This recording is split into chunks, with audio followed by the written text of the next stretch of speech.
Indonesia dari Banua untuk Indonesia. Bersama saya Helda, hari ini membahas tentang amnesia UMKM, yaitu usaha-usaha yang ada di Kalimantan Selatan. Nah, tentunya bersama dengan narasumber luar biasa.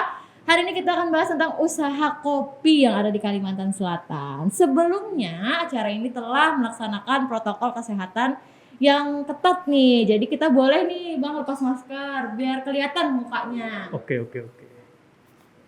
Hari ini menarik, kita akan membahas tentang usaha kopi yang ada di Kalimantan Selatan. Mungkin boleh kenalan dulu namanya siapa Bang ke teman-teman di rumah? Oke, perkenalkan nama saya Hairullah, bisa dipanggil Hairul.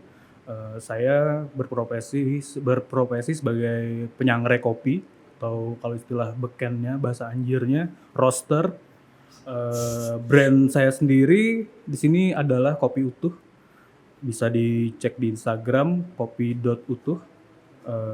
Dan fokusnya dari si Kopi Utuh ini adalah menyangrai atau memprodukkan biji kopi lokal Kalimantan Selatan. Waduh, jadi ini khusus nih ya biji lokal di Kalimantan Selatan. Betul. Kalau boleh tahu nih Bang, dari kapan sih Bang Kopi Utuh ini tercipta lah atau terbentuk? Kopi Utuh kalau sesuai catatan jejak digitalnya ya, berawal di tahun 2017, bertepatan juga di event Festival Kopi Kalimantan Selatan. Oh ada Waktu itu. ya waktu itu? Ada 2017, bekerja sama dengan salah satu bank di Kalimantan Selatan. Jadi tahun 2017 pemulainya. Kenapa sih jadi terinspirasi atau ingin nih membuka usaha kopi, terutama ini kan kopinya utuh nih ya. Iya, belum digiling. Belum digiling. Kenapa sih ini kan beda nih dari yang lain? Awalnya Betul. kenapa? Sebenarnya awalnya adalah dari mengakomodir kebutuhan sendiri ya, dan ketertarikan sendiri. Kalau aku tanya ke Kak Helda sendiri, kopi lokal Kalsel pernah nyoba nggak? Belum. Makanya ini penasaran nih rasanya kayak gimana. Saat Kak Helda tahu ada ternyata kopi Kalsel, nyarinya kemana? Ada, nggak tahu sih kemana. Karena Udah nggak tahu, terus dikasih tahu nih, ada loh kopi lokal Kalsel. Lah belinya di mana? di Kopi Utuh. Sekarang kan tahu. Sebelumnya? Nggak ada sih, nggak tahu. Nah ini solusinya. Oh gitu. Jadi bermula dari sebenarnya problem ya. Betul. Problem karena kalau kita tahu di Indonesia itu sebenarnya kaya untuk biji kopi. Betul. Setahu saya kalau nggak salah. Betul. Salah satunya Gayo, terus dan macam-macamnya yang lain juga. Yep. Bener, kalau ditanya di Kalimantan Selatan ada nggak sih biji kopi andalan gitu kan? Iya. Jawaban saya sih nggak tahu, Nggak karena tahu. beneran nggak tahu gitu. Iya. Dan ternyata ada ya seperti Betul. ini. Memang kalau kita orang Banjar ya, mayoritasnya pasti bakal bilang ada dulu.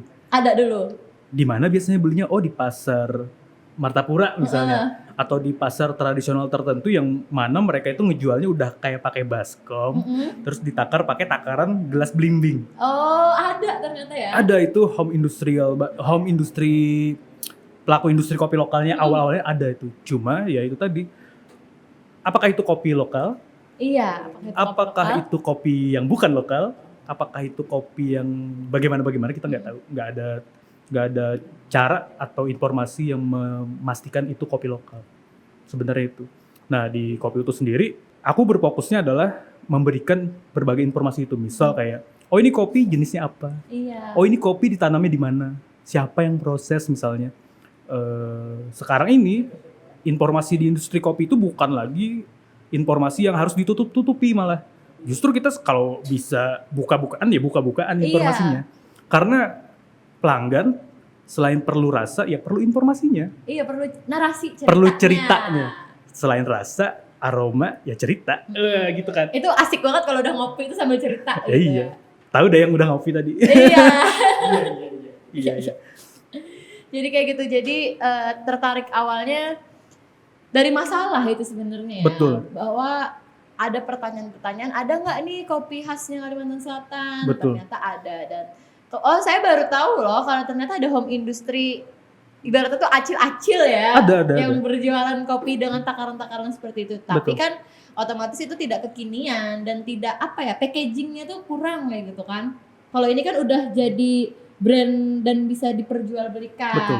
Biasanya kalau yang di pasar itu mereka ngemasnya Mm-mm. ke plastik es batu Mm-mm. atau ke kresek aja. Nah iya makanya. Yang mana kadang memang ya ini keluhan aku pribadi, Iya. misal kayak kok sampai rumah kayak apa sih kalau laduman orang Banjar bilang buntat Oh iya. atau di sendok tuh langsung tak ambil seinian karena ada yang rabuk misalnya, Iya. istilahnya kayak gitu. Ya kurang fresh. Kurang fresh bener. Betul. Dan pastinya juga kan kalau diperjualbelikan seperti itu kita nggak tahu terpengaruh atau tercampur dengan apa, kan tidak dipastikan. Betul. Keren loh kalau dibikin seperti ini, ternyata ada gitu ya kopi utuh nih. Betul. Kalau boleh tahu ini domisili atau alamatnya kopi utuh sendiri ini di mana? Kalau untuk produksi dan domisili aku pribadi sekarang di Landasan Ulin, Mm-mm. kilometer 23 Jalan Sukamara. Di sana aku buat berproduksi ria lah. Tapi itu ada tokonya sendiri atau pemesanannya langsung dihubungin aja atau gimana? Yap, sementara untuk sekarang ini Kopi Utuh hanya melayani via online order ya. Bisa di WhatsApp atau lewat Instagram tadi. Kalau mau ngorder kayak gitu ya Betul. Kak. Menariknya kan kopi ini kopi lokal. Betul. Otomatis ada petani lokal, ada kebun lokal. Nah kalau boleh tahu gimana sih awalnya sampai bisa bertemu nih Iya. dengan kopi lokal kita ini?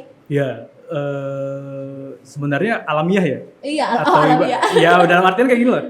Kita sebagai manusia kan memang dikasih Tuhan rasa ingin tahu yang tinggi. Betul. Tinggal kita ngikutin atau enggak. Iya. Kadang ada yang berpuas, oh ini kopi atau apa? Oh ini kopi, udah. Udah Ada yang selesai. nyari, oh kopi apa ya? Mm-mm. Dari mana? Jenisnya apa? Terus pengen lihat dong kebunnya gimana. Iya. Aku tipikal orang yang itu. Orang yang itu. Iya. Terus sampai ke kebun sebenarnya memang dari mulut ke mulut dan dari ajakan ke ajakan. Mm-mm. Sampai ke kebun. Sebenarnya kasus dari kopi lokal ini sendiri cukup apa sih istilah orang sekarang itu complicated. Oke, complicated. Agak banyak permasalahannya. Pertama, saat kita dapat komoditinya, biji kopi misalnya, harapannya kan kita memang ada industrinya atau ibaratnya Iya. ada hulunya. Kebun kopi, petani, yang ngeolah juga misalnya. Nah, yang aku temui di lapangan atau di hulu,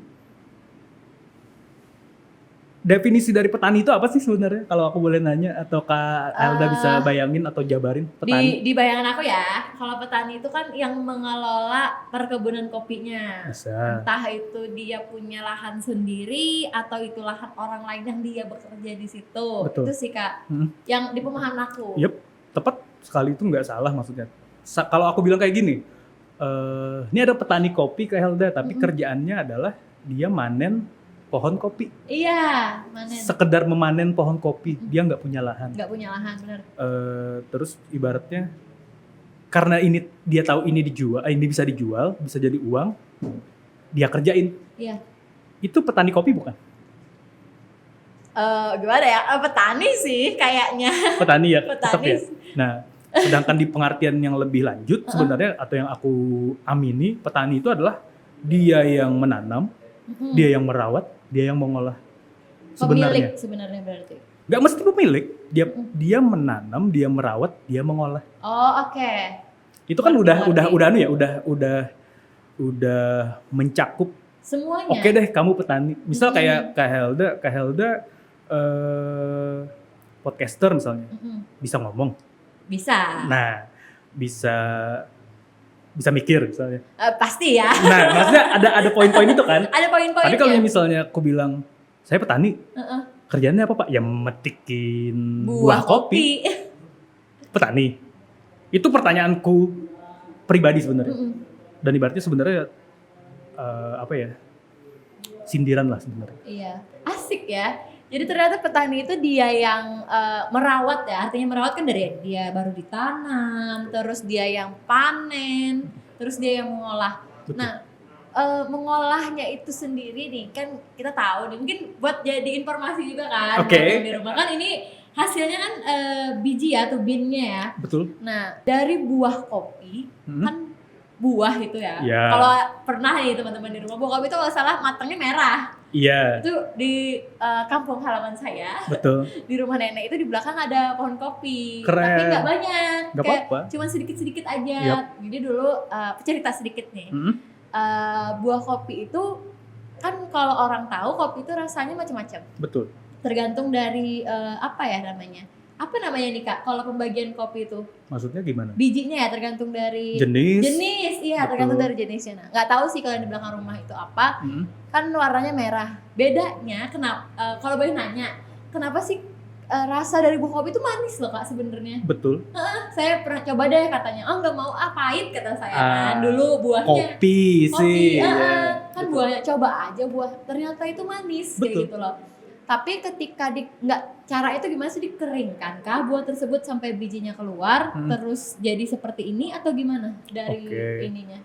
Mungkin cara biar si buah kopi menjadi bahan siap olah Iya. jadi kopi sangrai ya. Betul, buah kopi itu berasal dari buah pohon kopi, buah pohon tanaman apa? Buah tanaman pohon kopi maksudnya. Yang mana saat dia matang dia bakal berwarna merah. Merah. Pun kalau memang ada juga di beberapa daerah asal yang lain selain belakang rumah Kak Helda, ada yang berwarna pink, ada yang berwarna orange, ada yang berwarna ungu bahkan sekarang. Oh beda-beda tergantung jenisnya. Varietas Oh, lagi. varietasnya. Lebih detail dan merumitkan lah sebenarnya itu. Tapi ada itu. Intinya saat kadar gula dari si buah kopi itu nilainya tertentu tuh dia udah dinyatakan matang. Kadar gulanya udah cukup buat diolah. Cara ngolahnya sebenarnya kalau kita bagi jadi dua cara. Kita bilangnya pasca panen ya. Iya pasti. Setelah untuk di industri kopinya, dua metode tradisional atau yang sering dilakukan ini paling tradisional itu adalah dijemur. Dijemur. Itu kita bilangnya natural process atau dry process, proses kering. Jadi buah kopi itu dipanen yang matang, pun ada yang nggak matang, misalnya yang hijau atau warna-warni, misalnya kita berdamai dulu soal itu. Yang penting kopi itu pertama dirambang istilahnya. Apa tuh dirambang? Setelah dipanen kan kekumpul nih buah kopi nih. Kalau Kak Helda ada kolam atau ada baskom diisi air, kita masukin ceri kita ke situ, yang mana ada jarak antara biji kopi yang terendam dan pasti ada yang ngapung. Yang ngapung kita sortir dulu, sekalian kita cuci sebelum kita jemur. Kenapa tuh? Berarti ada yang ngambang, ada yang tenggelam dong? Betul, itu biasanya kita udah ngebedakan, mensortasi tahap pertama istilahnya. Yang mana kalau yang ngambang itu biasanya dia diserang hama, entah serangga atau apa segala macam. Jadi si buah itu kemasukan serangga yang kecil, bisa jadi kayak lalat yang kecil atau ibarat serangga-serangga perusak buah kopi atau hama lah istilahnya, dia masuk situ kan ada ruang ya. Saat itu diisi udara terus kita kasih ke air, dia pasti bakal ngambang gitu. Atau juga aku sempat membuktikan juga rata-rata kopi yang dipetik belum matang hijau dia bakal ngambang karena tidak berat gitu. Terus setelah itu selesai, lanjutannya kalau kita prosesnya kering tadi atau natural proses, itu tinggal kita jemur. Cuma ada satuan waktunya atau satuan targetnya. Nah, biasa kita untuk di tradisional petani ada kehilangan poin ini. Jadi lucu ya, maksudnya lucu kayak, Bapak jemurnya sampai kapan, Pak? Iya, itu pasti jadi pertanyaan. Sampai kering, Mas. Keringnya seberapa, Pak? Sekering-keringnya. Sekeriput-keriputnya apa segala macam. Nah, di daerah lain, misalnya yang di daerah yang memang menghasilkan kopi, mereka meriset itu, meneliti itu. Di mana satuan harinya atau satuan target fermentasi kopinya itu ada mengakomodir tujuan tertentu buat cita rasa. Itu. Sebenarnya fungsinya satu aja. Kenapa jadi harus ada proses pasca panen ini? Memudahkan kita mengupas si buah kopi. Karena sulit loh. Aku yakin kayaknya Kak Helda kalau metik buah kopi terus digigit, bagian manisnya itu nempel masih ke bijinya. Iya. Kulitnya doang yang digigit. Iya, bener. Iya kan? Iya, bener banget. Nah, jadi sebenarnya di bagian buah kopi itu dia ada kulit luar, ada daging buah, ada kulit tanduk, ada silver skin lagi, ada baru itu biji kopi yang kita sangrai. Ada lapisan-lapisannya, yang mana itu adalah tamengnya si buah kopi ini. Misal dia dimakan serangga nih, penyerang hamanya, ya harus mampu ngelewatin si daging buah dulu. Setelah itu lewat, ini ada kulit tanduk lagi nih. Setelah lewat kulit tanduk ya ada silver skin lagi nih. Itu silver skin itu kita istilahin kayak kalau di kotak rokok ya itu aluminium foil. Aluminiumnya, iya. Iya. Terus yang kulit tanduk itu misal kayak kemasan pembungkusnya. Iya. Nah itu. Terus yang daging buah apa segala macam ya mungkin kresek, mungkin apa yang kita bawa itu. Asik. Nah itu yang untuk Asik natural. banget, iya. Ada yang satu lagi was. Tapi itu nanti lah Itu kayaknya. nanti, itu panjang banget nanti. Itu ya. lebih teknis dan lebih bercabang Lebih sebenarnya. bercabang. Tapi yang paling masif dilakukan dan paling mudah, nggak perlu air banyak, yaitu tadi. Asal catatannya satu, kalau aku boleh imbau dan anjurin ke teman-teman yang dengerin podcast ini atau yang nonton podcast ini, kalau ada yang memproses kopi di daerahmu atau kamu tahu, sarankan mereka merambang dulu. Gimana bayangan Kak Helda misal mengonsumsi kopi yang ternyata dia habis dipetik, entah tahu dia ditaruh ke karung apa segala macam, tapi langsung dijemur, langsung diolah. Sama misalnya aku tahu, ini Kak kopi ini kami olah, kami rambang dulu, kami cuci dulu, baru kami jemur. Ya lebih senang pasti. Kerasa lebih higienis kayak gitu lah. Betul sekali. Karena kan usaha kakak ini kan bijinya ya, jadi pemirsa juga harus tahu prosesnya nggak semudah yang dibayangkan. Betul sekali. Ada beberapa step-step, ada progres-progres yang harus dicapai. Jadi nggak sembarangan biji kopi kayak Ya, gitu kan, tepat. ada proses-prosesnya. Mm-mm. Nah terus nih menarik nih, boleh ya dipegang ya? Boleh dong. Boleh. Ini tadi Hala udah baca nih, Kak.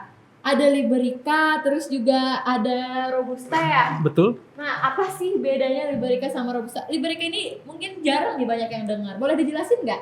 Sebenarnya ini jenis biji kopi ya, yang mana simpelnya atau mudahnya untuk kita pahami adalah si jenis kopi ini habitatnya atau tempat tumbuh maksimalnya atau baiknya di sini. Kayak gitu. Misal kayak Liberica ya.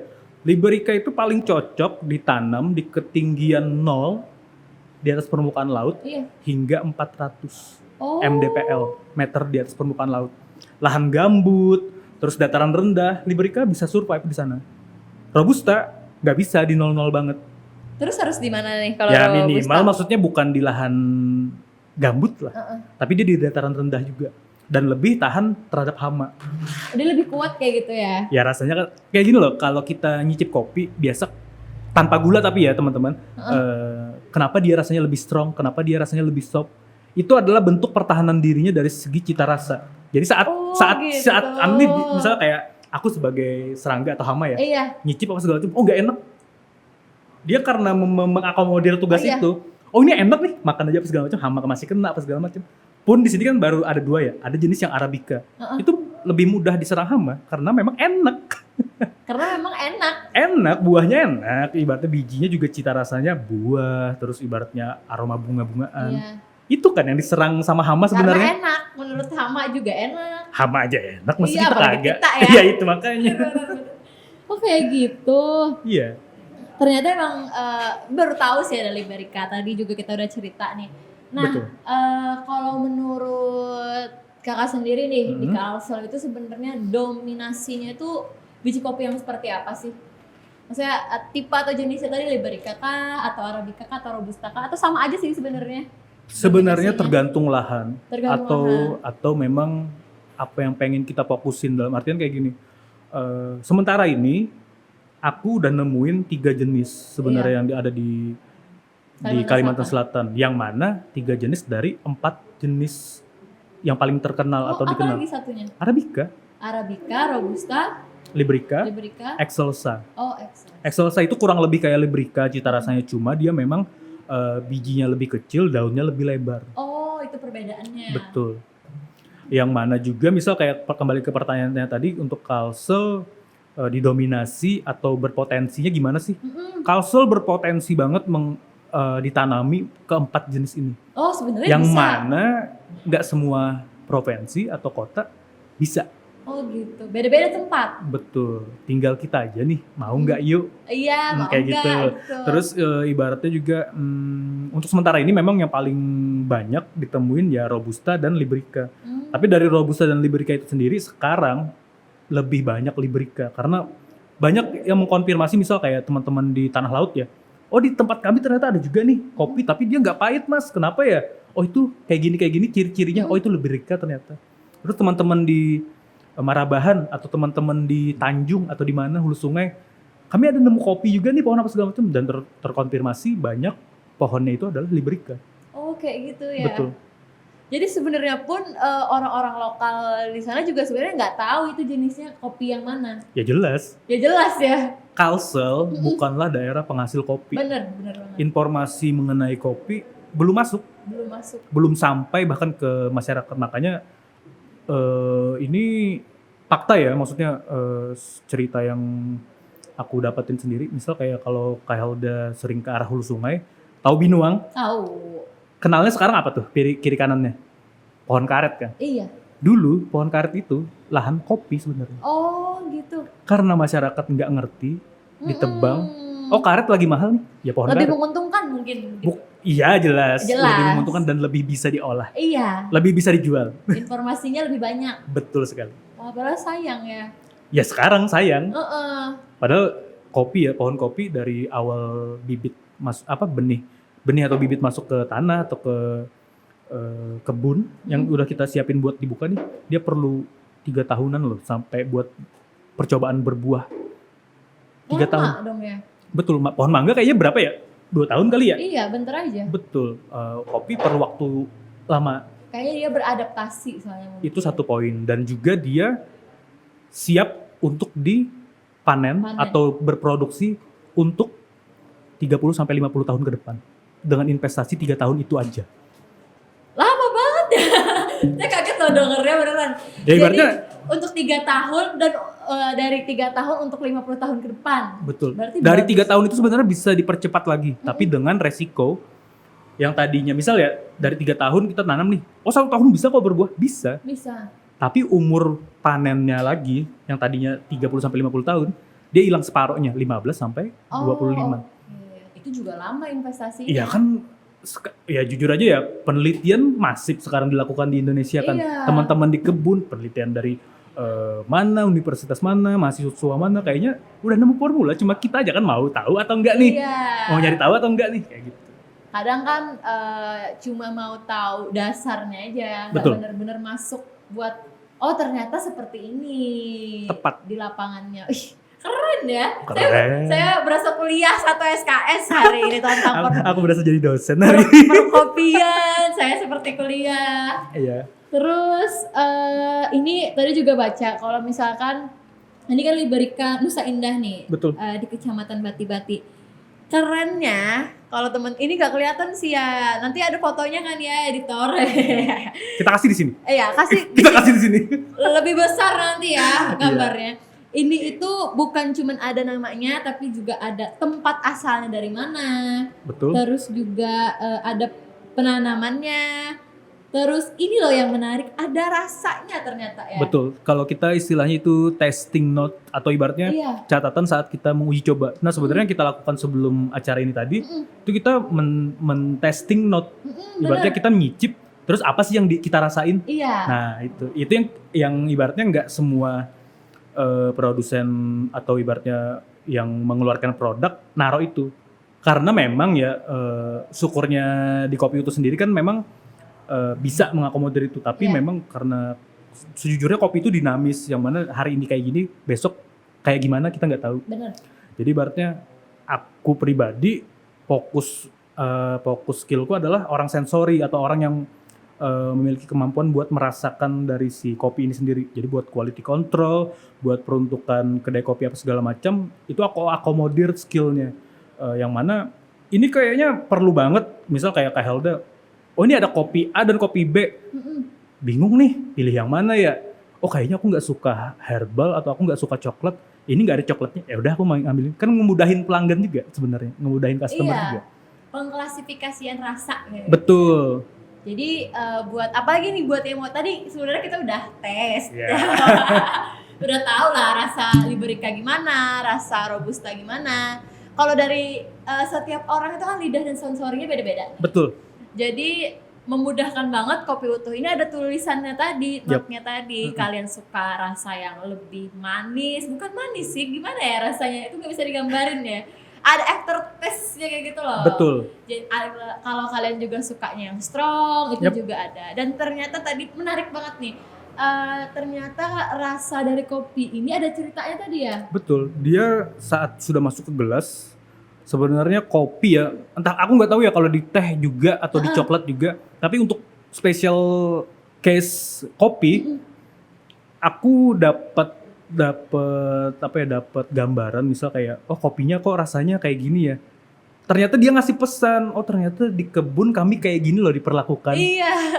Misal ya kayak tadi kasusnya, kenapa ya kopi ini kayak ada kesan kering di tenggorokan atau ada kesan yang terlalu nyaman, misal kayak terlalu dia manis, enak, terus yang satu ini kok pahit apa segala macam.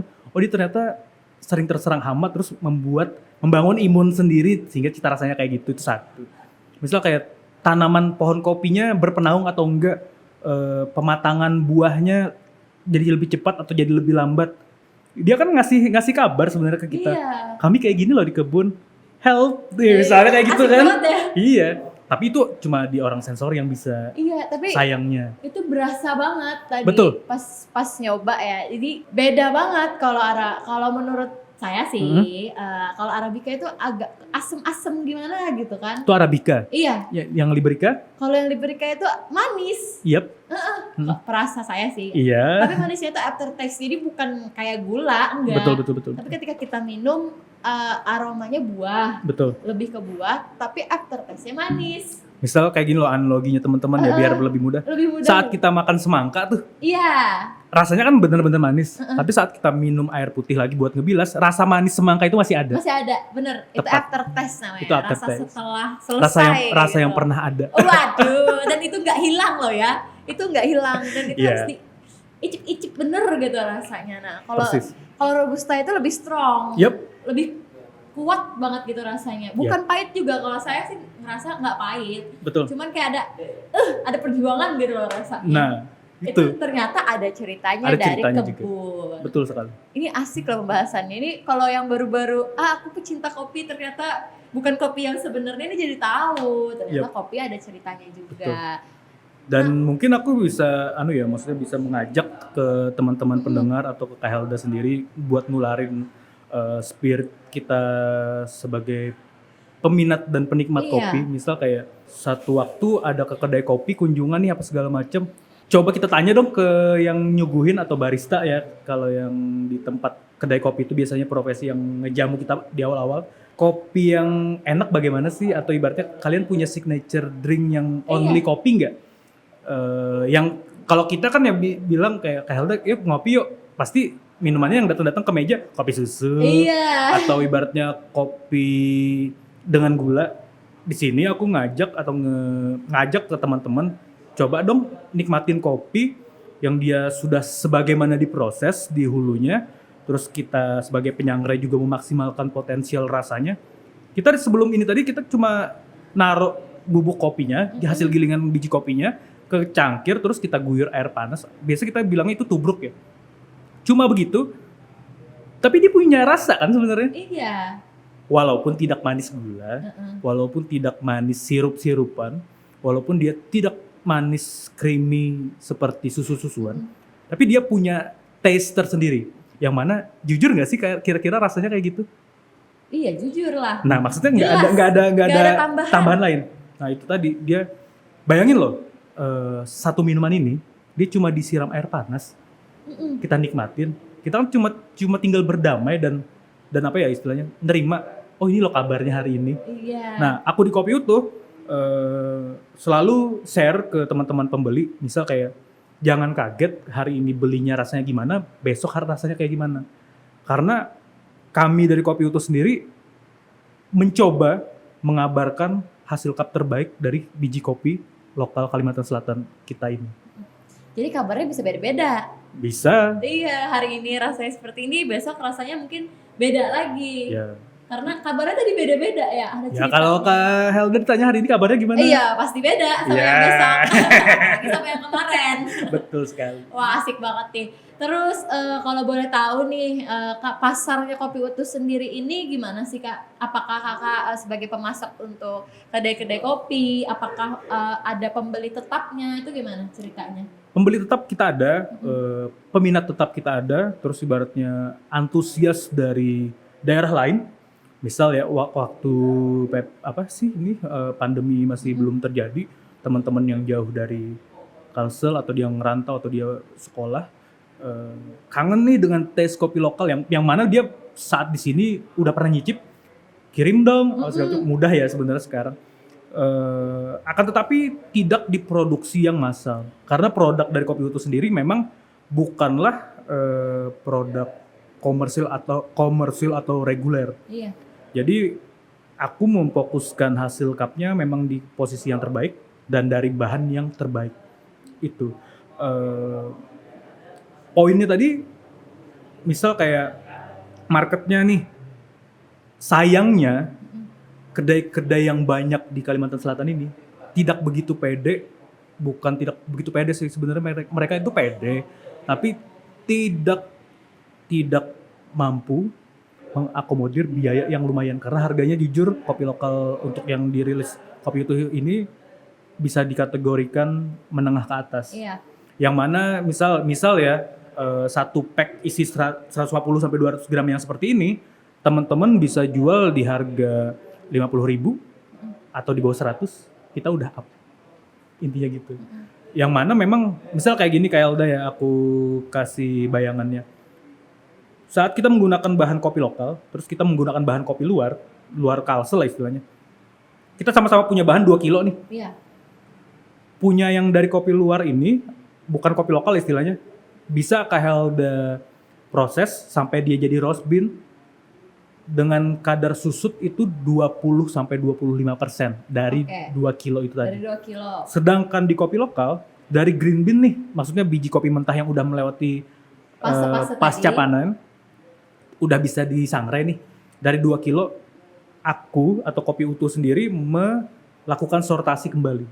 Yang mana itu sesuai dari spesifikasi Kopi Utuh.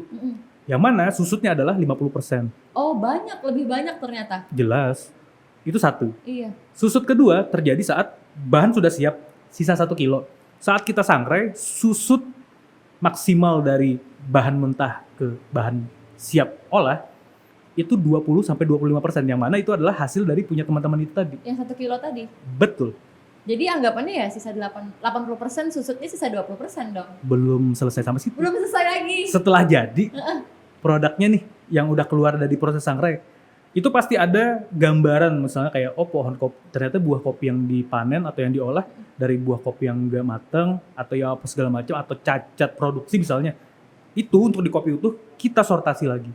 Ada 3 tahap pensortasian yang mana susutnya bisa 10 sampai 15%. Hitung aja. Abis dong ya. Maksudnya nggak banyak hasil dari anggaplah dari 2 kilo itu udah disortir. Ya sisanya sedikit sebenarnya. Betul, itulah yang membuat aku semangat banget buat ayo dong yang di hulu, gimana nih kita bareng-bareng yuk. Iya, biar meningkatkan lagi. Betul, sekarang kan jujur Kopi Utuh berjuang sendirian.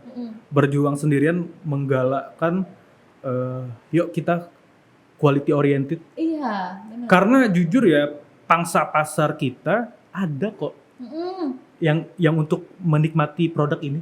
Dan gini loh cakupannya ya, memang kita ada beberapa teman-teman atau memang tradisional market yang rilis produk olahan kopi lokal, yang mana marketnya juga rumahan atau skalanya lebih luas lah. Aku selalu analogikan kayak gini, market kita tuh segitiga ya, betul ya?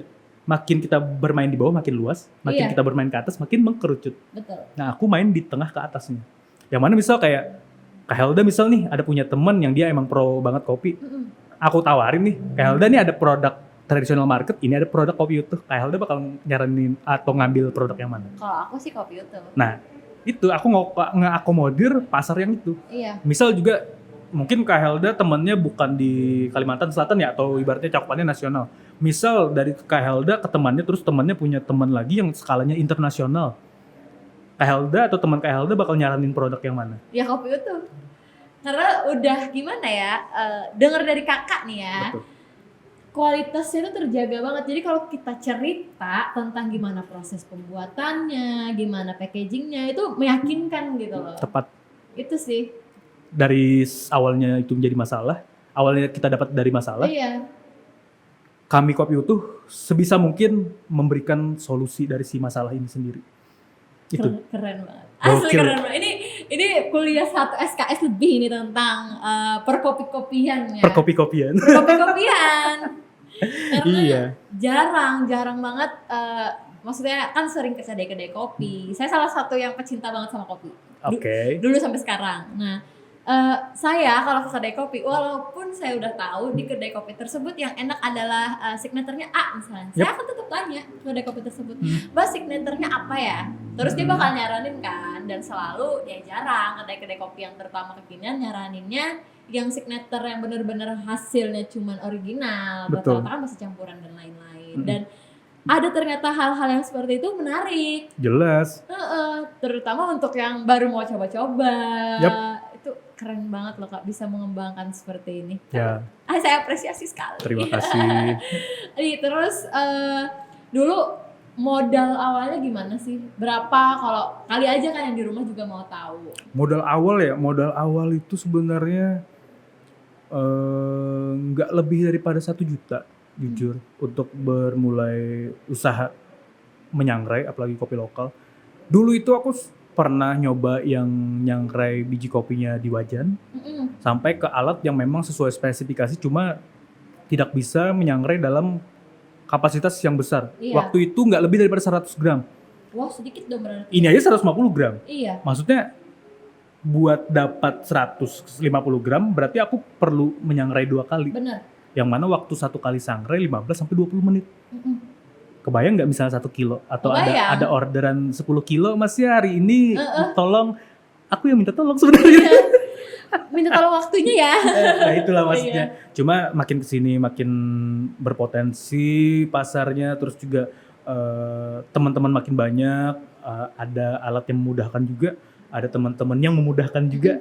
Jadi sekarang udah lumayan lah untuk kemampuan produksi, untuk ibaratnya modal apa segala macam udah muter lah ya. Udah muter ya. Kalau boleh tahu nih, biasanya berapa sih orderan paling banyak dalam 1 minggu? Orderan 1 minggu ya, 1 minggu itu yang masuk udah pernah ke Kopi Utuh itu ada baru 2 digit kilogram per minggunya. 2 digit, banyak dong. Gak tau ya, tergantung sih kadar banyak orang seberapa. Iya sih ya. Iya, Lumayan maksudnya Betul, untuk betul.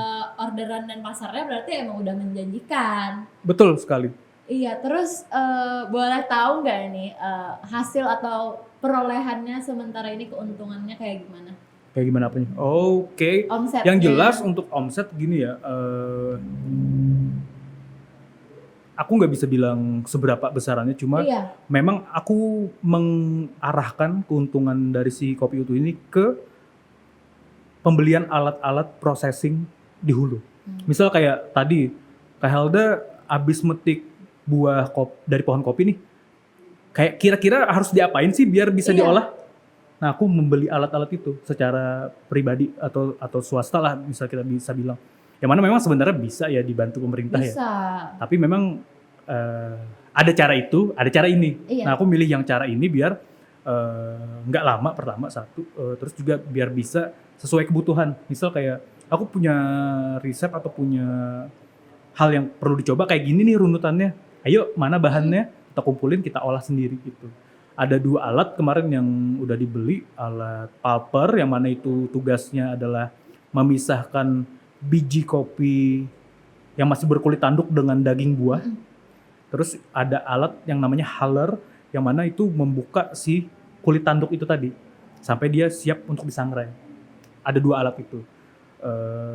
Selebihnya mungkin target tahun ini atau tahun depan mesin sangrai sendiri kali ya. Wah, Sementara kan keren banget. masalahnya Iya. masih numpang, masih Oh, numpang. masih Iya, numpang. masih numpang. Pasti Mahal. bisa lah. Oh mahal ya? Bisa berarti. Karena berarti keuntungannya ini mampu untuk mengupgrading ya. Upgrading di hulunya. Lapangan itu hulu berarti panggilannya. Tepat. Wah keren ya. Keren banget.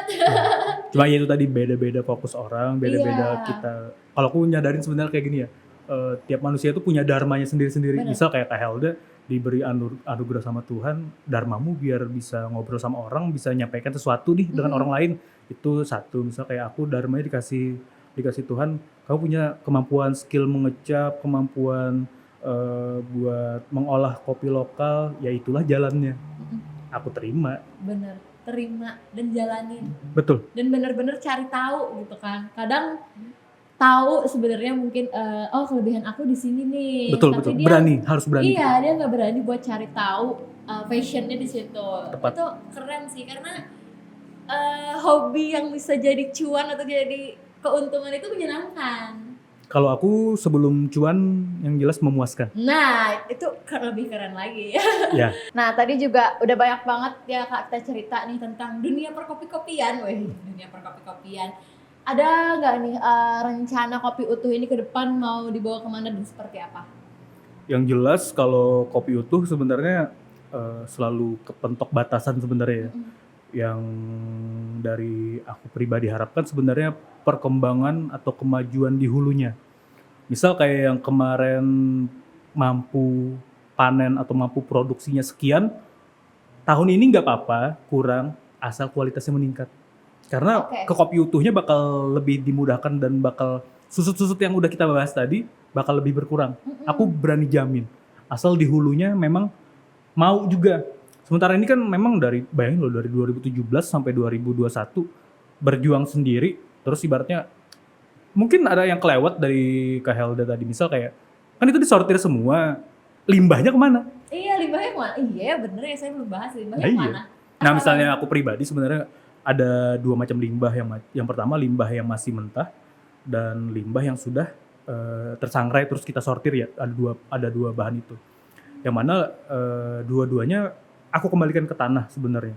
Ada perlakuan khusus juga yang mana misal kita mau si limbah yang mentah tadi kita olah, kita jadikan parfum misal atau kita jadikan scrub buat kecantikan mungkin. Di penelitian lebih lanjut ada yang menjadikan itu bahan bakar seperti briquette atau apa segala macam. Semua bisa asal kita mau sebenarnya. Tapi untuk sementara nih yang paling memungkinkan adalah dijadikan pupuk, kita kembalikan ke tanah. Bisa ya? Bisa. Keren dong. Jadi rencananya ini untuk meningkatkan kualitas sebenarnya. Tetap kita quality oriented. Dari hulunya atau Tepat. dari lapangannya. Terus pesan nih buat teman-teman atau pemirsa yang ada di rumah nih, kalau mau usaha yang seperti ini itu bagaimana, dan kalau mau menghubungi Kopi Utuh itu bagaimana? Silakan. Oke, mungkin pertama aku ngajak dulu ya, ngajak Iya. ke teman-teman buat yuk konsumsi kopi lokal. Aku juga sampai bikin bajunya, aku minum kopi Kalsel kayak gitu. Wah, mantap. Aku minum kopi Kalsel. Ya kita pede lah, maksudnya Aceh bisa, Bali Iya. bisa, Sulawesi bisa.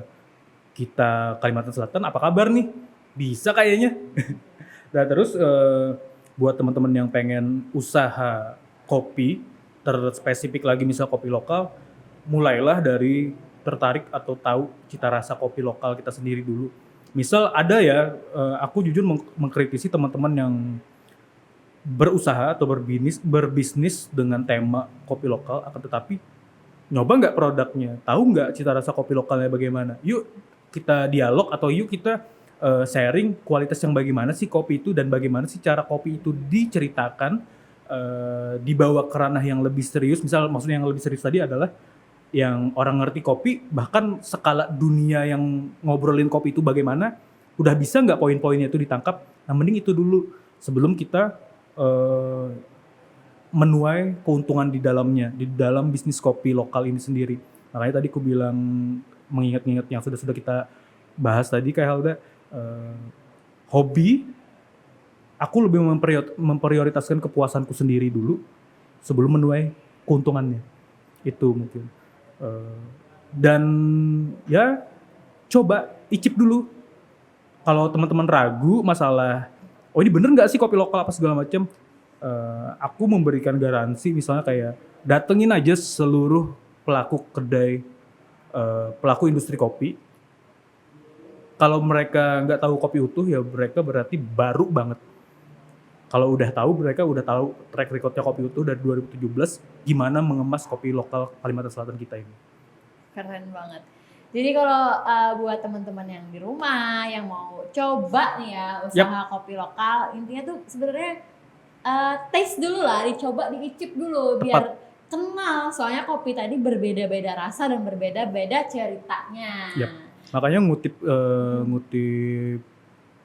kata dari temenku ya, ya kopi kalau tanpa cerita atau tanpa narasi itu tadi, ya dia cuma cairan berwarna hitam. Oli hitam juga kali ya. Iya, bener banget. itulah yang membuat orang-orang itu suka pada ngopi. Jelas. Karena setiap ngopi pasti ada ceritanya. Tepat. Oke deh, keren banget hari ini. Berasa kuliah satu SKS ya kita Betul. hari ini sama kakak dari Kopi Utuh. Saya Siap. ucapkan terima kasih banyak. Terima kasih juga, sudah Kak mampir Helda. di podcast Amnesia UMKM. Di Amnesia ini ada salamnya nih Kak. Wah, apa tuh? Jadi kalau saya bilang salam Amnesia, jawabannya dari Banua untuk Indonesia. Dari Banua untuk Indonesia. Boleh kita coba? Boleh coba. Oke, salam amnesia dari Banua untuk Indonesia. Terima kasih banyak.